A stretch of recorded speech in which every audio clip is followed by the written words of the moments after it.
Ces mots que j'ai entendus dans cette chambre d'hôpital ont glacé mon sang. Je ne savais pas encore que la vérité peut être plus cruelle qu'un mensonge, que l'amour maternel peut devenir un fardeau, que parfois, ceux que nous mettons au monde peuvent nous trahir avec un sourire. Ce soir-là, j'ai compris qu'un voyage à Nice pouvait cacher bien plus qu'une simple escapade romantique. Je m'appelle Ilenia d'Aubefort, j'ai 61 ans. Et voici l'histoire que j'ai portée seule, trop longtemps, comme un poids sur la poitrine. Tout a commencé un mardi matin de septembre 2024, dans notre appartement du 16e arrondissement. Le soleil entrait par les hautes fenêtres du salon, éclairant les moulures anciennes que mon défunt mari aimait tant. J'étais en train de préparer du thé lorsque mon fils Sylvestre est arrivé avec Odélia, sa femme. Sylvestre a 36 ans, mon unique enfant. Celui pour qui j'aurais donné ma vie sans hésiter. Grand, les cheveux châtains toujours bien coiffés, costume 3 pièces, même le week-end. Il travaille dans la finance, comme son père avant lui. Depuis qu'il a épousé Odélia il y a 4 ans, j'ai l'impression de le voir de moins en moins. Mais ce matin-là, il était là, souriant, avec cette lueur dans les yeux que je ne lui avais pas vue depuis longtemps. « Maman, nous avons une faveur à te demander », a-t-il dit en s'asseyant sur le canapé Chesterfield. Odélia s'est installée à côté de lui. Elle avait 29 ans à l'époque.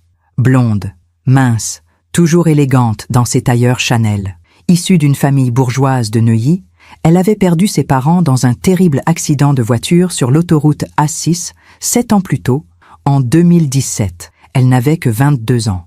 Depuis, elle vivait avec sa grand-mère maternelle, Madame Beaumont, dans un hôtel particulier près du Trocadéro.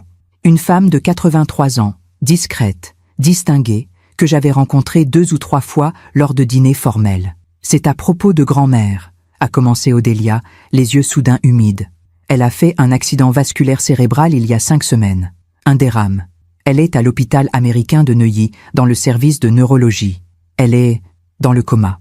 J'ai posé ma tasse. Mon cœur s'est serré. Je connaissais cette douleur d'avoir quelqu'un qu'on aime prisonnier d'un corps immobile. Je suis désolée, ma chérie, ai-je murmuré. Sylvestre a pris la main d'Odélia et a poursuivi. Nous avons réservé un voyage à Nice. 5 jours. Nous en avons vraiment besoin, maman.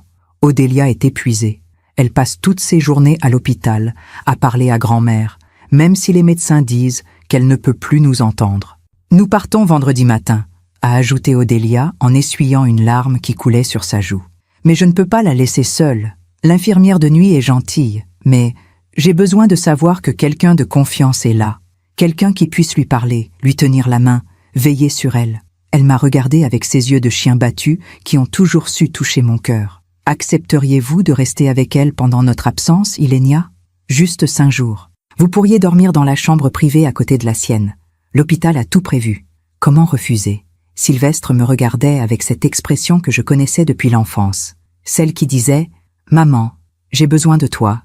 Et puis, au fond, je me sentais seule depuis la mort de mon mari, 3 ans plus tôt.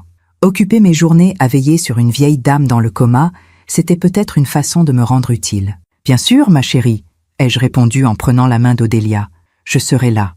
Ne t'inquiète de rien. » Le soulagement sur leur visage était si intense que j'ai senti une chaleur dans la poitrine.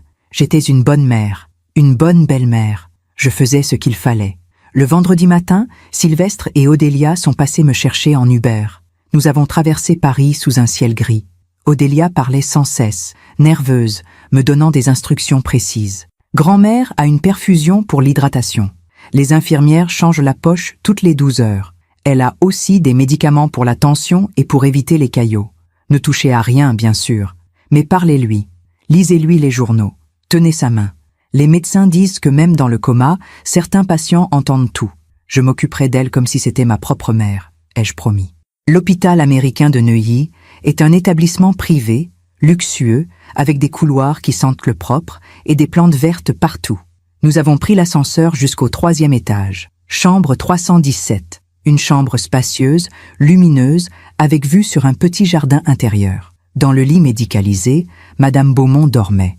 Ou plutôt, semblait dormir. Elle avait les cheveux blancs tirés en arrière, le visage émacié, mais encore noble. Ses mains reposaient sur le drap blanc, fines comme des branches d'hiver. Des tuyaux partirent de son bras, reliés à des machines qui bipaient doucement. Odélia s'est approchée, a embrassé son front avec une tendresse qui m'a touchée. « Grand-mère, c'est moi. Je pars quelques jours, mais Ilenia va rester avec toi. Elle est gentille, tu verras. Je reviens mercredi. Je t'aime. » Puis elle s'est tournée vers moi, les yeux rouges. « Merci, Ilenia. Vous ne savez pas ce que cela représente pour moi. » Sylvestre m'a embrassé sur les 2 joues. « Merci, maman. On t'appelle ce soir. » Ils sont partis ensemble, main dans la main, leurs valises roulant derrière eux. J'ai entendu leurs pas s'éloigner dans le couloir, puis le bruit de l'ascenseur. J'étais seule avec Madame Beaumont. Je me suis assise sur la chaise en velours près du lit. J'ai pris sa main. Elle était froide, inerte. J'ai commencé à lui parler doucement, comme on parle à un enfant endormi. « Bonjour, Madame Beaumont. Je suis Ilenia, la mère de Sylvestre. Nous nous sommes croisés quelquefois. Vous vous souvenez peut-être. Je vais rester avec vous pendant quelques jours. Vous n'êtes pas seul. Rien. Aucun mouvement, aucun signe. Juste le bip régulier du moniteur cardiaque et le souffle discret de la perfusion. » Les heures ont passé lentement. J'ai lu Le Figaro à voix haute. J'ai regardé par la fenêtre. J'ai bu du thé que l'infirmière m'avait apporté. À 19h, une aide-soignante est venue vérifier la perfusion et ajuster les oreillers. Elle m'a souri gentiment. « Vous êtes de la famille ? La belle-mère de sa petite-fille. C'est bien que vous soyez là. Les patients sentent la présence. » Puis elle est repartie, refermant la porte derrière elle. La nuit est tombée. Les lumières du jardin intérieur se sont allumées, projetant des ombres douces sur les murs. J'ai regardé Madame Beaumont, immobile, prisonnière de son propre corps, et soudain, j'ai ressenti une tristesse immense. Cette femme avait été belle, sans doute. Elle avait vécu, aimé, élevé une fille, perdu cette fille dans un accident tragique. Et maintenant, elle finissait ses jours dans un lit d'hôpital, loin de tout. Vers 22h, je suis allée dans la petite chambre attenante, celle qu'on m'avait préparée. Un lit simple, une armoire, une salle de bain. J'ai enfilé ma chemise de nuit, je me suis glissée sous les draps. Mais je n'arrivais pas à dormir. Quelque chose me dérangeait. Une impression étrange, diffuse, que je n'arrivais pas à nommer. Je me suis levée vers minuit. J'ai enfilé ma robe de chambre et je suis retournée dans la chambre de Madame Beaumont. La veilleuse diffusait une lumière bleutée. J'ai approché du lit, j'ai regardé son visage. Et c'est là que j'ai remarqué quelque chose d'étrange. Ses paupières bougeaient, légèrement, comme si, sous la surface, ses yeux suivaient quelque chose. Un rêve, peut-être, ou autre chose. Je me suis rassise, j'ai pris sa main, et j'ai murmuré, sans vraiment savoir pourquoi, « Si vous m'entendez, Madame Beaumont, serrez ma main. » Rien. J'ai attendu. 1 minute, 2, 3. Et puis, si faiblement que j'ai cru l'imaginer, j'ai senti une pression, infime, à peine perceptible, mais réelle. Mon cœur a bondi dans ma poitrine. Madame Beaumont, les paupières ont frémi encore. Et cette fois, j'en étais certaine. Ce n'était pas mon imagination. J'ai regardé autour de moi. Personne. Le couloir était vide, silencieux. Les infirmières faisaient leur ronde dans un autre service. J'étais seule avec elles. J'ai approché mon visage du sien et j'ai chuchoté « Vous m'entendez, n'est-ce pas ?» Un silence, long, pesant. Et puis, dans un souffle à peine audible, elle a murmuré « Oui, parfois on fait confiance à ceux qui ne la méritent pas. Et vous, avez-vous déjà été déçu par quelqu'un que vous aimiez? Racontez-moi votre histoire dans les commentaires, j'aimerais vous lire. » Ce mot, « oui », est resté suspendu dans l'air comme une prière interdite. J'ai reculé d'un pas, la main tremblante, le cœur battant si fort que j'avais peur qu'il explose. Madame Beaumont venait de parler. Elle venait de me répondre. Cette femme, qu'Odélia et les médecins disaient plongée dans un coma profond depuis 5 semaines, venait de prononcer un mot. « Madame Beaumont », ai-je chuchoté, la voix brisée par l'émotion. « Vous êtes consciente ?» Ses paupières ont frémi encore. Elle a pris une inspiration lente, difficile, comme si chaque souffle lui coûtait un effort surhumain. Puis, dans un murmure à peine audible, elle a dit « Pas ici, trop risqué ». J'ai jeté un regard vers la porte. Le couloir était toujours silencieux. Les machines continuaient leur balai mécanique. Bip, bip, bip, comme si rien n'avait changé. Mais tout avait changé. « Que voulez-vous dire ?» ai-je demandé, me penchant plus près encore. Elle a fermé les yeux, comme épuisée par cet échange minuscule. J'ai attendu. 1 minute, 2, 5, rien. Elle était retournée dans ce silence qui ressemblait à la mort. J'ai passé le reste de la nuit assise sur cette chaise en velours, incapable de fermer l'œil. Mon esprit tournait en boucle. Pourquoi faisait-elle semblant d'être dans le coma? Pourquoi me dire que c'était trop risqué de parler ici? Risqué pour qui? Pour elle? Pour moi? À 6 heures du matin, L'infirmière de jour est entrée, souriante, avec son chariot de médicaments. Une jeune femme brune, professionnelle, qui a vérifié les constantes de Madame Beaumont sans remarquer mon trouble. « Vous avez passé une bonne nuit ?» m'a-t-elle demandé en notant quelque chose sur une tablette électronique. « Oui, merci », ai-je menti. « Elle est stable, c'est déjà ça. » Après 5 semaines, certains patients commencent à montrer des signes d'amélioration. D'autres, elle n'a pas terminé sa phrase, mais le message était clair. Quand elle est repartie, je me suis approchée du lit. J'ai pris la main de Madame Beaumont et j'ai murmuré « Je sais que vous m'entendez. Quand vous serez prête à me parler, je serai là. » Aucune réponse. Mais j'avais vu ses doigts frémir imperceptiblement. Les heures qui ont suivi ont été étranges, irréelles. Je suis restée dans cette chambre, lisant le journal, regardant par la fenêtre, attendant un signe. Vers midi, j'ai reçu un appel de Sylvestre. « Maman, comment ça se passe ?» Sa voix était détendue, joyeuse même. J'imaginais la promenade des Anglais, le soleil, les terrasses de café. « Tout va bien, mon chéri. » Madame Beaumont est stable. Les infirmières sont très attentives. Odélia est soulagée. Elle te remercie encore. On profite bien, le temps est magnifique. C'est bien, mon chéri. Profitez-en. Quand j'ai raccroché, je me suis sentie mal à l'aise, comme si je venais de mentir. Mais que pouvais-je dire? Ton épouse ment? La grand-mère n'est pas dans le coma? Sans preuve, sans comprendre ce qui se passait vraiment, c'était impossible. J'ai décidé d'attendre, d'observer, de comprendre. L'après-midi s'est écoulé lentement. Vers 16 heures, une aide-soignante est venue donner un bain de lit à Madame Beaumont.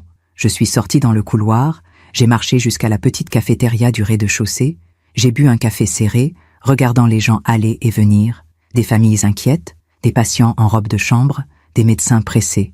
Je pensais à Odélia, cette jeune femme que j'avais accueillie dans notre famille avec tant de chaleur. Je me souvenais du jour où Sylvestre me l'avait présentée, il y a 5 ans, en 2019, un déjeuner dans un restaurant du Marais.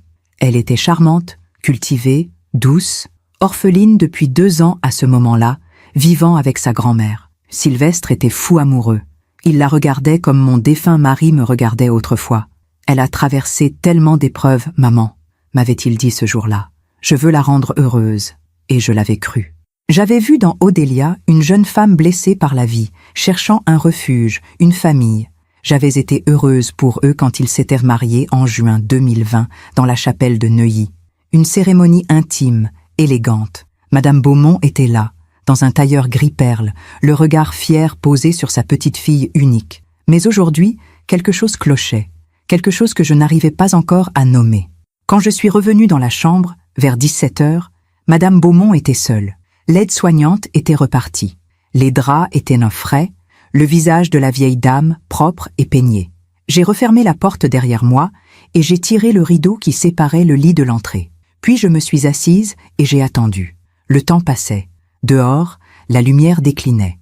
Le jardin intérieur s'est teinté d'or, puis de mauve. Les ombres se sont allongées sur les murs. J'ai allumé la veilleuse. Et j'ai attendu encore. Vers 20 heures, alors que je commençais à croire que j'avais tout imaginé, Madame Beaumont a ouvert les yeux. Pas lentement, pas progressivement, d'un coup, comme quelqu'un qui sort d'un cauchemar. Elle m'a regardé. Ses yeux étaient clairs, lucides, terrifiants de conscience. Ils sont partis, a-t-elle murmuré, la voix rauque mais distincte. Oui, ai-je soufflé, le cœur cognant dans ma poitrine. Sylvestre et Odélia sont à Nice. Combien de temps? 5 jours. Ils reviennent, mercredi. Elle a fermé les yeux, comme soulagée. Puis elle a murmuré « Nous n'avons pas beaucoup de temps. » De temps pourquoi? Ai-je demandé, la gorge serrée. Elle a tourné la tête vers moi. Et ce que j'ai lu dans son regard m'a glacé le sang. De la peur. Une peur immense, viscérale. « Ils essaient de me tuer », a-t-elle dit. Le monde s'est arrêté. J'ai entendu ces mots, mais mon cerveau refusait de les comprendre, de les accepter. C'était impossible, absurde. Sylvestre était mon fils. Odélia était une jeune femme douce, aimante. Comment pouvait-il... Je ne comprends pas, ai-je balbutié. Madame Beaumont a pris une inspiration douloureuse. Elle parlait lentement, chaque mot semblant lui coûter un effort. Il y a 6 semaines, début août, j'ai commencé à me sentir bizarre, confuse. J'oubliais des choses, des noms, des dates. Je me perdais dans ma propre maison. Je croyais que c'était l'âge, la maladie d'Alzheimer. Odélia était si attentionnée. Elle m'apportait mes médicaments chaque matin, chaque soir. Elle disait que c'était pour ma tension, pour mon cœur. Elle s'est tue un instant, les yeux fermés, rassemblant ses forces. Mais un soir, j'ai trouvé des boîtes vides dans la poubelle de la cuisine, des somnifères, des anxiolytiques, des doses que je n'avais jamais prescrites. J'ai compris. Il me droguait. J'ai porté la main à ma bouche, horrifiée. Pourquoi? Ai-je murmuré. Mon patrimoine, l'hôtel particulier, les placements, tout ce que ma famille a construit pendant 3 générations. Odélia est ma seule héritière, mais elle voulait tout. Maintenant, pas attendre ma mort naturelle. Me rendre sénile, incapable, pour devenir ma tutrice légale, avec l'aide de votre fils. Les mots sont tombés comme des pierres. Non, ai-je soufflé. Non, Sylvestre ne ferait jamais. Il a signé les papiers, a-t-elle coupé, la voix dure. J'ai trouvé les documents dans le bureau d'Odélia. Une demande de mise sous tutelle, déjà préparée, déjà datée. Ils attendaient juste que je devienne assez confuse pour convaincre un médecin. Je me suis levée, chancelante, me tenant au bord du lit. Mon fils, mon Sylvestre, celui que j'avais porté, nourri, élevé, celui qui récitait des poèmes à 4 ans et embrassait mes mains quand il avait du chagrin. Il y a 5 semaines, a continué Madame Beaumont, épuisée, ils ont augmenté les doses, beaucoup trop. Une nuit, je me suis effondrée dans ma chambre. Odélia a appelé le SAMU. Les médecins ont diagnostiqué un accident vasculaire cérébral, mais ce n'était pas ça. C'était une overdose. Pourquoi ne pas leur dire? Aux médecins, aux infirmières, elle m'a regardée avec une tristesse infinie. Parce qu'ils ne me croiraient pas. Une vieille femme de 83 ans, confuse, droguée pendant des semaines. Ils penseraient que je délire. Et Odélia est là tous les jours, jouant la petite fille dévouée. Qui croiriez-vous, Ilenia? Une vieille mourante ou une jeune femme en larmes? Elle avait raison. Et je le savais. Alors j'ai décidé de faire semblant, a-t-elle murmuré. De rester silencieuse, d'attendre, de réfléchir. Mais il me fallait quelqu'un en qui avoir confiance. Quelqu'un qui ne soit pas complice. Et quand Odélia a dit que vous viendriez, j'ai su que c'était ma chance. Pourquoi moi? Parce que vous êtes sa mère. Si quelqu'un peut le faire revenir à la raison, c'est vous. Nous avons parlé longtemps cette nuit-là, à voix basse, dans la pénombre bleutée de cette chambre d'hôpital. Elle m'a raconté tout. Les mois de manipulation, les doses augmentées progressivement, les conversations qu'elle entendait, tard le soir, dans le salon de l'hôtel particulier. Odélia et Sylvestre discutant de procuration, de notaire, de ventes immobilières. Ils pensaient que je dormais, a-t-elle dit, la voix brisée. Mais je les entendais, chaque mot, chaque plan. Vers minuit, elle était épuisée. Elle a refermé les yeux et m'a dit « Si quelqu'un entre, je redeviens immobile. Ne dites rien, pas encore. Nous devons être prudentes. » Je suis retournée dans ma petite chambre. Je me suis allongée sur le lit, tout habillée, les yeux grands ouverts dans le noir. Mon fils, mon Sylvestre, comment en étions-nous arrivés là? Pendant que je raconte tout cela, je me demande d'où vous m'écoutez. Écrivez le nom de votre ville en commentaire. Je n'ai pas dormi cette nuit-là. Impossible. Les mots de Madame Beaumont tournaient dans ma tête comme un disque rayé. Ils essaient de me tuer. Votre fils a signé les papiers. Mon Sylvestre, mon petit garçon. Je me souvenais de lui à 5 ans, assis sur mes genoux dans notre ancien appartement du Marais, avant que nous déménagions dans le 16e. Il avait renversé son verre de lait sur le tapis et pleurait, terrorisé par ma réaction. Je l'avais serré contre moi en lui disant « Ce n'est qu'un tapis, mon amour. Toi, tu es irremplaçable. » Comment cet enfant était-il devenu un homme capable de droguer une vieille dame pour voler son héritage? À 6 heures du matin, je me suis levée, j'ai pris une douche froide pour chasser la fatigue et les pensées noires, puis je suis retournée dans la chambre de Madame Beaumont. Elle dormait ou faisait semblant. L'infirmière de jour est arrivée peu après, à vérifier la perfusion, à noter les constantes. « Tout va bien ?» m'a-t-elle demandé avec ce sourire professionnel qu'ont tous les soignants. « Oui, merci. » Mensonge. Rien n'allait bien. Mais comment expliquer l'inexplicable? Vers 9 heures, mon téléphone a vibré. Un message de Sylvestre. « Bonjour maman. On a bien dormi. Aujourd'hui visite de la vieille ville et déjeuner sur le port. Bisous. » J'ai regardé ce message longtemps. Les mots étaient innocents, banals. Mais maintenant, tout prenait un autre sens. Ils profitaient de Nice pendant que leur victime gisait dans un lit d'hôpital, droguée, silencieuse, prisonnière de son propre corps. J'ai répondu « Profitez bien, mon chéri. Tout va bien ici. » Chaque mot me brûlait la gorge. Dans l'après-midi, alors que l'infirmière était partie déjeuner, Madame Beaumont a rouvert les yeux. Cette fois, elle semblait plus forte, plus déterminée. « Ilenia » a-t-elle murmuré. « Il faut que je vous raconte tout depuis le début, pour que vous compreniez. » Je me suis assise près d'elle, j'ai pris sa main, ce geste qui était devenu notre langage secret, et j'ai écouté. « Odélia est arrivée dans ma vie quand elle avait 22 ans, a-t-elle commencé, la voix encore fragile mais claire. C'était en octobre 2017, juste après l'accident. Ma fille unique, Isabelle, et son mari, Grégoire, venèrent de mourir sur l'Assis, près de Beaune. Un camion qui avait perdu le contrôle. Ils revenaient de vacances en Provence. Elle a fermé les yeux, submergée par cette douleur qui ne s'efface jamais. Odélia était étudiante à Sciences Po, brillante, jolie. Elle vivait dans un petit studio du 5e arrondissement. Quand on lui a annoncé la nouvelle, elle s'est effondrée. J'ai décidé de la prendre chez moi. Elle était seule au monde, comme moi. Nous étions tout ce qui nous restait.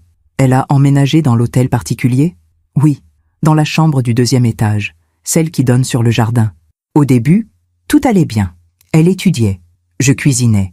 Nous dînions ensemble, nous parlions de sa mère, nous pleurions ensemble. Mais avec le temps, j'ai commencé à remarquer des choses. Quelles choses? Madame Beaumont a ouvert les yeux et m'a regardé intensément. Elle recevait beaucoup de visites, des hommes, des jeunes hommes différents chaque semaine. Je ne suis pas prude, Ilenia, mais il y avait quelque chose de calculé dans ces relations. Elle ne les aimait pas. Elle les étudiait, comme un joueur d'échecs étudie un échiquier. Et puis Sylvestre est arrivé? Oui, en avril 2019. Elle l'a rencontré lors d'un gala de charité organisé par Sciences Po. Elle est rentrée ce soir-là avec des étoiles dans les yeux. Grand-mère, j'ai rencontré quelqu'un de bien. C'est ce qu'elle m'a dit. J'ai senti mon cœur se serrer. Je me souvenais de ce printemps-là. Sylvestre était revenu d'un dîner professionnel, distrait, souriant. J'ai rencontré quelqu'un, maman. 2 semaines plus tard, il me la présentait. Au début, j'étais heureuse pour elle, a poursuivi Madame Beaumont. Sylvestre semblait gentil, bien élevé, stable. Exactement ce dont elle avait besoin. Ils se sont mariés rapidement, en juin 2020. Une petite cérémonie. Vous étiez là, vous vous souvenez? Oui. Comment aurais-je pu oublier?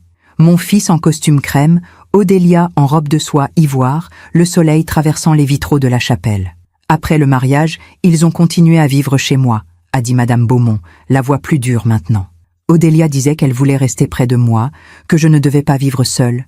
Mais maintenant, je comprends. Elle voulait me surveiller, me contrôler. Quand les choses ont-elles changé? Il y a 1 an environ. En septembre 2023, j'ai surpris une conversation entre Odélia et Sylvestre dans le bureau du rez-de-chaussée. La porte était entr'ouverte. Je passais dans le couloir. J'ai entendu Sylvestre dire « Elle a 82 ans. Combien de temps encore ?» Et Odélia a répondu « Trop longtemps. Nous devons accélérer. » Mon sang s'est glacé. J'aurais dû réagir immédiatement, a murmuré Madame Beaumont, les yeux humides. Mais je ne voulais pas y croire. Je me suis dit que j'avais mal compris, que c'était l'âge qui me rendait parano. Alors j'ai continué à vivre comme si de rien n'était. Et c'est là qu'ils ont commencé à vous droguer. Oui, progressivement. En janvier 2024, Odélia a insisté pour que je consulte un nouveau médecin. Pour votre tension, grand-mère, c'est important à votre âge. Le médecin m'a prescrit des médicaments. Odélia se chargeait de me les donner, matin et soir. Avec un grand verre d'eau et un sourire, elle a serré ma main plus fort. Au début, je ne remarquais rien, juste une légère somnolence. Puis, en mars, j'ai commencé à oublier des choses. Où j'avais posé mes clés? Quel jour nous étions? Des conversations entières disparaissaient de ma mémoire. En mai, c'était pire. Je me levais la nuit, désorientée. Je ne reconnaissais plus les pièces de ma propre maison. Odélia jouait la petite fille inquiète? Exactement. Devant moi, elle était douce, compatissante. « Grand-mère, vous devriez vous reposer davantage. Laissez-moi m'occuper de tout. » Mais je la voyais chuchoter avec Sylvestre. Je les entendais parler de notaires, de procurations, de fenêtres d'opportunités. J'ai fermé les yeux, submergée par la honte. Comment n'avais-je rien vu? Comment n'avais-je rien senti? En juillet, a continué Madame Beaumont, j'ai trouvé les boîtes vides. Lorazépam, zolpidem, diazépam, des anxiolytiques et somnifères à haute dose, cachés au fond de la poubelle de la cuisine, sous des épluchures. J'ai compris qu'ils essayèrent de me rendre folle, légalement folle, pour me placer sous tutelle. Vous aviez des preuves? Non, j'ai cherché partout. Mais Odélia était prudente. Elle gardait les documents importants dans un coffre, au 1er étage, dont elle seule avait la clé. Et l'overdose? Madame Beaumont a pris une longue inspiration, comme si ce souvenir lui coûtait particulièrement. C'était le 23 août, un vendredi soir. Nous avions dîné tous les trois, Odélia, Sylvestre et moi. Du saumon grillé, je crois. Après le repas, Odélia m'a apporté mes médicaments comme d'habitude. Mais cette fois, il y en avait plus, beaucoup plus. Elle m'a dit « Le médecin a augmenté la dose, grand-mère. C'est pour votre bien. » Elle a fermé les yeux, revivant la scène. J'ai avalé les comprimés. Qu'aurais-je pu faire d'autre? Refuser aurait éveillé leurs soupçons. Je suis montée me coucher.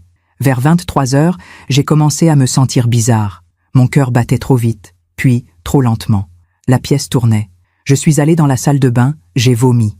J'ai essayé de crier, mais aucun son ne sortait. Je suis tombée. Et ils ont appelé le SAMU? Oui, mais pas immédiatement. J'étais consciente, allongée sur le carrelage froid. J'entendais tout. Odélia est montée 10 minutes plus tard. Elle a ouvert la porte, m'a regardée, puis je l'ai entendue redescendre. Elle a dit à Sylvestre, « Elle est tombée. Ça a marché. Mon Dieu. » Puis elle a attendu encore 20 minutes, a murmuré Madame Beaumont, la voix brisée. 20 minutes pendant lesquelles je gisais là, incapable de bouger, sentant mon corps s'éteindre. Puis elle a appelé le 15. Elle pleurait au téléphone. « Ma grand-mère, elle ne respire plus, venez vite !» Une actrice parfaite. Les larmes coulaient sur mes joues. Je ne pouvais plus les retenir. À l'hôpital, les médecins ont diagnostiqué un accident vasculaire cérébral ischémique, a continué Madame Beaumont. Mais moi, je savais que c'était une overdose, sauf que je ne pouvais plus parler. Mon corps ne répondait plus. Alors j'ai décidé de me taire complètement, de faire semblant d'être dans le coma, de gagner du temps. Gagner du temps pourquoi? Elle m'a regardé avec des yeux d'acier, pour survivre et pour trouver quelqu'un qui me croirait, quelqu'un comme vous. Nous sommes restées silencieuses un long moment. Dehors, la nuit tombait à nouveau sur Paris. Les lumières du jardin intérieur s'allumaient une à une. « Qu'attendez-vous de moi ?» ai-je finalement demandé, la gorge serrée. « Aidez-moi à sortir d'ici, discrètement, avant qu'ils ne reviennent de Nice. »« Mais comment? Vous êtes sous perfusion. Les médecins ne vous laisseront jamais partir. Vous trouverez un moyen. Vous devez. Parce que si Odélia et Sylvestre reviennent et découvrent que je suis consciente, ils finiront ce qu'ils ont commencé. Cette nuit-là, je n'ai pas dormi non plus. J'ai réfléchi, calculé, cherché une solution. Comment sauver cette femme? Comment affronter mon propre fils? Comment accepter que celui que j'avais mis au monde était devenu un monstre? Et surtout, comment vivre avec le fait que je n'avais rien vu venir? Pendant que je raconte tout cela, je me demande d'où vous m'écoutez. Écrivez le nom de votre ville en commentaire. Le dimanche matin est arrivé avec une lumière grise et froide. Septembre, à Paris. Les feuilles commençaient à jaunir dans le petit jardin de l'hôpital. J'étais debout depuis l'aube, assise dans la chambre de Madame Beaumont, à regarder les machines qui bipaient régulièrement, comme si tout était normal. Mais rien n'était normal. J'avais passé la nuit à élaborer des plans impossibles. Débrancher la perfusion? Les alarmes se déclencheraient immédiatement. Demander une sortie contre avis médical? Il me faudrait l'autorisation de la famille, c'est-à-dire Odélia. Prévenir la police? Avec quelles preuves? Les accusations d'une vieille dame que tout le monde croyait dans le coma et les soupçons d'une belle-mère qui venait de découvrir la vérité? Non, personne ne nous croirait. Vers 8 heures, l'infirmière du dimanche est entrée. Une femme d'une 50aine d'années, aux cheveux courts et au regard fatigué. Elle a vérifié les constantes de Madame Beaumont en silence, puis s'est tournée vers moi. « Vous tenez le coup, madame?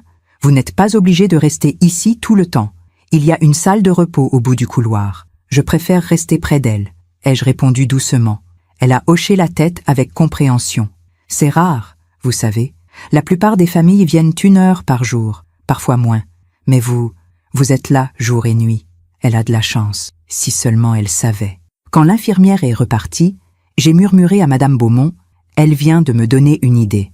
Ses paupières ont frémi imperceptiblement. Si je peux convaincre le personnel que vous allez mieux, qu'ils peuvent vous transférer dans un service de rééducation ou même vous laisser rentrer chez vous, nous aurions une chance. Mais comment? Les médecins ne décideraient jamais ça sans examen approfondi. Et si Madame Beaumont se réveillait soudainement après 5 semaines de coma, les médecins voudraient comprendre pourquoi. Ils feraient des analyses de sang. Ils découvriraient peut-être les traces de médicaments. Non, c'était trop risqué. Vers 10 heures, mon téléphone a vibré. Un appel de Sylvestre cette fois. « Maman, comment vas-tu » Sa voix était détendue, joyeuse. J'imaginais la terrasse ensoleillée, le bruit des vagues. Odélia à ses côtés, sirotant un café. « Je vais bien, mon chéri. Et vous? On s'amuse beaucoup. Hier, on a visité le musée Matisse. Aujourd'hui, on va peut-être louer un bateau pour la journée. Un bateau, pendant que leur victime gisait dans un lit d'hôpital. C'est merveilleux, ai-je répondu, la voix étranglée. Et grand-mère? J'ai regardé Madame Beaumont, immobile dans son lit, les yeux fermés. Stable. Les infirmières disent qu'il n'y a pas de changement.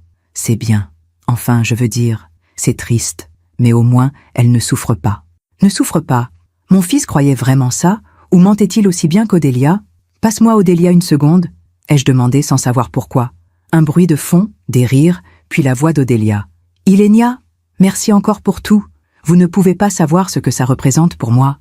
Grand-mère elle est tout ce qui me reste de ma mère. Le mensonge était tellement parfait que j'ai failli y croire moi-même.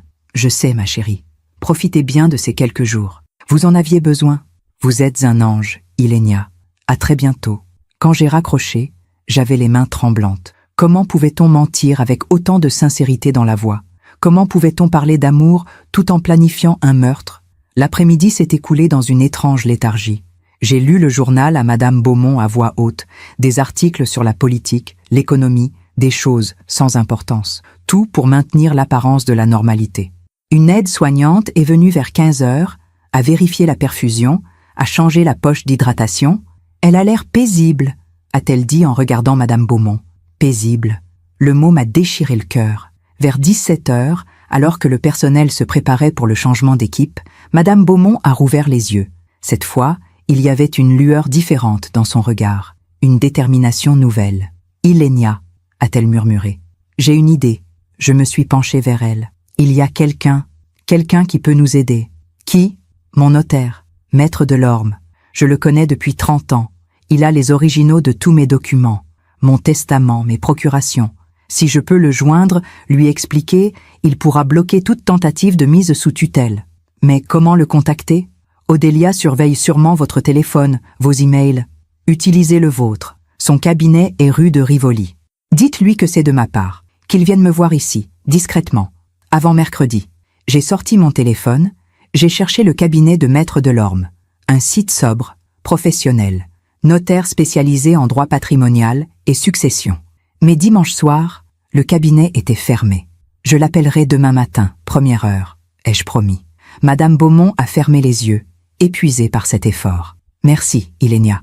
Vous êtes la seule personne en qui je peux avoir confiance. Ces mots m'ont brisé, parce que moi, j'avais échoué.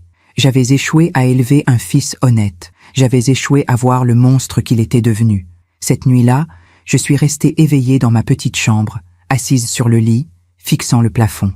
Les souvenirs remontaient par vagues. Sylvestre enfant, jouant dans le jardin du Luxembourg. Sylvestre adolescent, renfermé après la mort de son père d'un cancer en 2015. Sylvestre adulte, ambitieux, toujours en costume, toujours pressé. Quand avait-il changé? Ou avais-je simplement refusé de voir ce qu'il était devenu? Je me souvenais d'une conversation, il y a 2 ans, à Noël 2022. Nous dînions chez moi, Sylvestre, Odélia et moi. Sylvestre parlait de son travail, de ses clients fortunés, de l'argent qui circulait dans les hautes sphères de la finance. Tu sais, maman, dans ce milieu, il y a 2 types de personnes. Ceux qui héritent de tout et ceux qui doivent tout construire. Moi, je dois tout construire. Mais tu as eu une belle éducation, une belle vie, avais-je répondu, vexée. Ce n'est pas assez, ce ne sera jamais assez.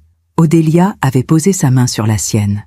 Nous aurons tout, mon amour. Un jour. À l'époque, je n'avais pas compris. Je croyais qu'il parlait de travailler dur, de réussir professionnellement. Mais maintenant, je comprenais. Ils parlèrent de l'héritage de Madame Beaumont, de l'hôtel particulier, des millions placés en banque. Ils parlaient de voler une vieille dame. Le lundi matin, à 9 heures précises, j'ai appelé le cabinet de maître de l'Orme. Une secrétaire à la voix neutre a décroché. « Cabinet de l'Orme, bonjour. »« Bonjour, je m'appelle Ilénia d'Aubefort. Je vous appelle de la part de Madame Elisabeth Beaumont. C'est urgent. » Un silence. « Madame Beaumont? Mais elle est dans le coma, oui. C'est justement pour ça que j'appelle. » Autre silence, plus long. « Je vais transférer votre appel à maître de l'Orme. Ne quittez pas. » Une attente interminable. Puis une voix grave, posée, celle d'un homme d'une 60aine d'années. Maître de l'Orme à l'appareil. « Que puis-je faire pour vous, Madame d'Aubefort ?» J'ai pris une grande inspiration et j'ai dit « Madame Beaumont n'est pas dans le coma. Elle est consciente et elle a besoin de vous, de toute urgence. » Le silence qui a suivi était assourdissant. « Je vous écoute », a-t-il finalement dit, la voix tendue. Je lui ai tout raconté. L'overdose, les médicaments, le plan de mise sous tutelle, les conversations entendues, la manipulation, Sylvestre et Odélia. Tout. Quand j'ai terminé, Maître Delorme a soupiré longuement. C'est grave, très grave. Si ce que vous dites est vrai, nous parlons d'une tentative d'homicide et d'escroquerie. Je sais. Mais sans preuve matérielle, c'est votre parole contre la leur. Madame Beaumont est-elle en état de témoigner? Elle est faible, mais consciente. Elle peut parler. Je viens cet après-midi, 15 heures, chambre 317. C'est bien ça? Oui. Merci, maître. Ne me remerciez pas encore. Nous avons beaucoup de travail devant nous. J'ai passé la matinée dans un état de tension extrême. Chaque bruit dans le couloir me faisait sursauter. Chaque fois que mon téléphone vibrait, je craignais que ce soit Sylvestre ou Odélia rentrant plus tôt que prévu. Vers midi, l'infirmière est venue avec le plateau repas de Madame Beaumont. Une soupe, un yaourt. Elle a posé le plateau sur la table roulante et m'a regardé avec curiosité. « Vous ne mangez pas, Madame d'Aubefort ?»« Je n'ai pas faim. » Elle a hoché la tête. « Le stress, je comprends. Mais vous devez prendre soin de vous aussi. » Quand elle est repartie, j'ai murmuré à Madame Beaumont « Maître Delorme vient à 15 heures. » Ses doigts ont bougé légèrement sous le drap, un signe de soulagement. À 15 heures précises, un homme est entré dans la chambre. Grand, cheveux gris, costume sombre, mallette en cuir. Il avait le visage de quelqu'un qui a vu beaucoup de tragédies humaines et qui ne s'étonne plus de rien. Madame d'Aubefort? Oui. Il a refermé la porte derrière lui, a tiré le rideau qui séparait le lit de l'entrée, créant un espace d'intimité. Madame Beaumont, a-t-il dit à voix basse, c'est moi, Édouard Delorme. Les yeux de Madame Beaumont se sont ouverts, et pour la première fois depuis mon arrivée, j'ai vu des larmes couler sur ses joues. Édouard, a-t-elle murmuré. Il s'est assis près du lit, a pris sa main avec une douceur infinie. Racontez-moi tout, depuis le début. Et elle a raconté. Avec des pauses, des tremblements dans la voix, mais elle a tout dit. Les mois de manipulation, les médicaments, l'overdose, le plan de mise sous tutelle, Sylvestre et Odélia. Maître Delorme m'écoutait, le visage impassible, mais je voyais ses mâchoires se crisper. Quand elle a terminé, il a ouvert sa mallette et en a sorti plusieurs documents. J'ai ici votre testament original, daté de janvier 2023. Vous léguez l'intégralité de votre patrimoine à Odélia, votre unique héritière. C'est bien ça? Oui, a murmuré Madame Beaumont. Mais je veux le changer. Maintenant. Nous allons le faire. Mais d'abord, nous devons vous sortir d'ici. Légalement. Comment? Ai-je demandé. Maître Delorme s'est tourné vers moi. En demandant un transfert médical vers une clinique privée. Une clinique où j'ai des contacts, où Madame Beaumont pourra être en sécurité, loin d'Odélia et de votre fils. Mais pour ça, il nous faut l'accord d'un médecin. Quel médecin acceptera de transférer une patiente dans le coma? Un médecin qui saura la vérité. Il s'est levé, a regardé Madame Beaumont avec gravité. Je vais parler au chef de service, confidentiellement. En tant que notaire, je peux invoquer le secret professionnel et la protection d'une personne vulnérable. Mais il faut faire vite. Quand reviennent-ils de Nice? Mercredi, ai-je répondu. Nous avons donc 48 heures. Je me demande encore si j'ai fait le bon choix. Et vous? Qu'auriez-vous fait à ma place? Maître Delorme est parti vers 16 heures, sa mallette sous le bras, le visage grave. Avant de franchir la porte, il s'est retourné vers moi. Ne dites rien à personne, ni aux infirmières, ni à votre fils s'il appelle. Continuez à jouer votre rôle. Je reviens demain matin avec le docteur Mercier. C'est le chef du service de neurologie. Un homme intègre. Et s'il refuse de nous croire? Il ne refusera pas. Pas quand il aura tous les faits. Quand il est parti, je me suis effondrée sur la chaise près du lit. L'adrénaline qui m'avait tenue éveillée toute la journée se dissipait, me laissant vidée, tremblante. Madame Beaumont a ouvert les yeux et m'a regardée avec une tendresse inattendue. Vous auriez pu partir, Ilenia. Fermer les yeux, prétendre que tout allait bien. Mais vous êtes restée. Comment aurais-je pu partir? Ai-je murmuré, la gorge serrée. Beaucoup l'auraient en fait. Par lâcheté, par amour aveugle pour leur enfant. Mais vous avez choisi la vérité, même si elle vous brise. Les larmes que j'avais retenues pendant des jours ont enfin coulé, silencieuses, brûlantes. Il est mon fils, ai-je soufflé. Mon unique enfant. Je l'ai porté, je l'ai élevé, je lui ai appris ce qui était bien et mal. Où ai-je échoué? Madame Beaumont a serré ma main faiblement. Vous n'avez pas échoué. Parfois, les enfants choisissent leur propre chemin, un chemin que nous n'aurions jamais imaginé pour eux. La nuit est tombée lentement sur Paris. Les lumières du jardin intérieur se sont allumées. J'ai commandé un plateau repas que je n'ai pas touché. Mon téléphone est resté silencieux. Aucun appel de Sylvestre, aucun message d'Odélia. Ils profitèrent de leur dernière journée à Nice, inconscients que tout était en train de s'écrouler. Vers 22 heures, alors que je m'apprêtais à aller me coucher, Madame Beaumont a murmuré « Ilénia, il y a quelque chose que vous devez savoir. » Je me suis rassise près d'elle. Quoi? Le coffre, au premier étage de l'hôtel particulier. Odélia y garde tous les documents compromettants, les fausses ordonnances, les papiers de mise sous tutelle, tout.